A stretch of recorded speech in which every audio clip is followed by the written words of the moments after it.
स्वागत है आपका ब्रेक के बाद। और आइए आपको हम मध्य प्रदेश की ओर लिए चलते हैं और बताते हैं कि किस तरह से यहाँ पर पर्यटन को बढ़ावा मिल रहा है।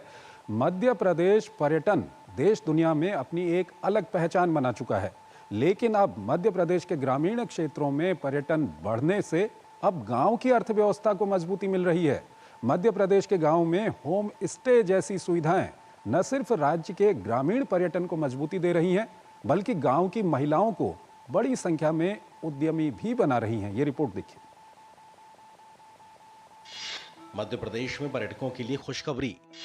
पर्यटन को बढ़ावा देने के लिए प्रदेश भर में होम स्टे को बढ़ावा। ग्रामीण क्षेत्रों में रोजगार और ग्रामीण विकास पर सरकार का फोकस। मध्य प्रदेश में होम स्टे के साथ विलेज लाइफ का मजा। ग्रामीण परंपरा, खान पान, संस्कृति को मिलेगा बढ़ावा। एमपी अजब है, सबसे गजब है, ये चर्चित स्लोगन आपने मध्य प्रदेश टूरिज्म के विज्ञापन में सुना ही होगा। और जो लोग मध्य प्रदेश के पर्यटन स्थलों पर जाते हैं वो इस बात को महसूस भी करते हैं। लेकिन अब अगर आप मध्य प्रदेश के पर्यटन स्थलों पर घूमने जाएं और राज्य के विभिन्न ग्रामीण अंचलों की संस्कृति, खान पान और रहन सहन को महसूस करना चाहें तो एक बार किसी होटल में नहीं, होम स्टे में रुकें।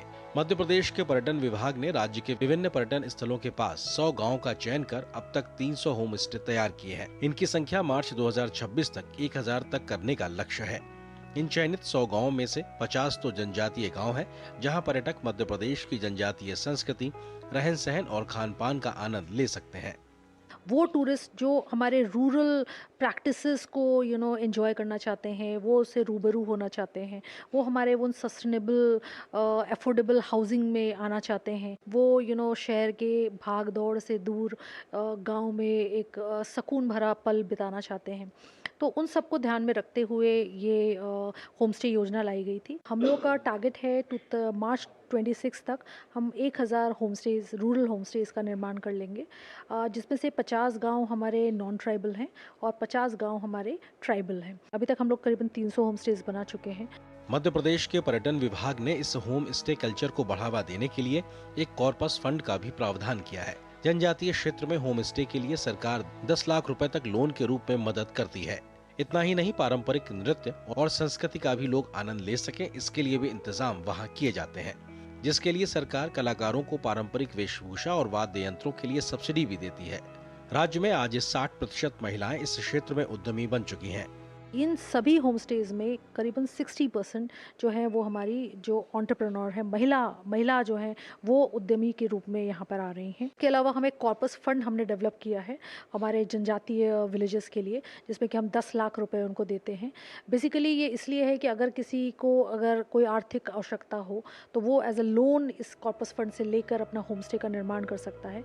इस होम स्टे के लिए स्थानीय लोगों को मेहमानों की देखरेख कैसे की जाए, इसका प्रशिक्षण भी दिया जाता है। होम स्टे में जो पर्यटकों को सुविधाएं मिलनी चाहिए, उसके लिए पर्यटन विभाग ने कुछ मानक भी तय किए हैं। कुल मिलाकर देखा जाए तो मध्य प्रदेश में होम स्टे का ये कल्चर लाइवलीहुड जनरेशन का भी सटीक उदाहरण है।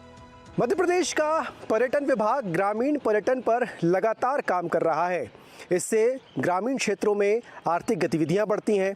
आर्थिक गतिविधि बढ़ती है तो ग्रामीणों के हाथ में पैसा आता है और साथ साथ देश दुनिया के पर्यटक जब ग्रामीण क्षेत्रों में पहुंचते हैं तो वो न सिर्फ वहाँ के स्थानीय रहन सहन, खान पान का आनंद ले पाते हैं, बल्कि इससे कला, संस्कृति, खान पान को अंतर्राष्ट्रीय पहचान भी मिलती है।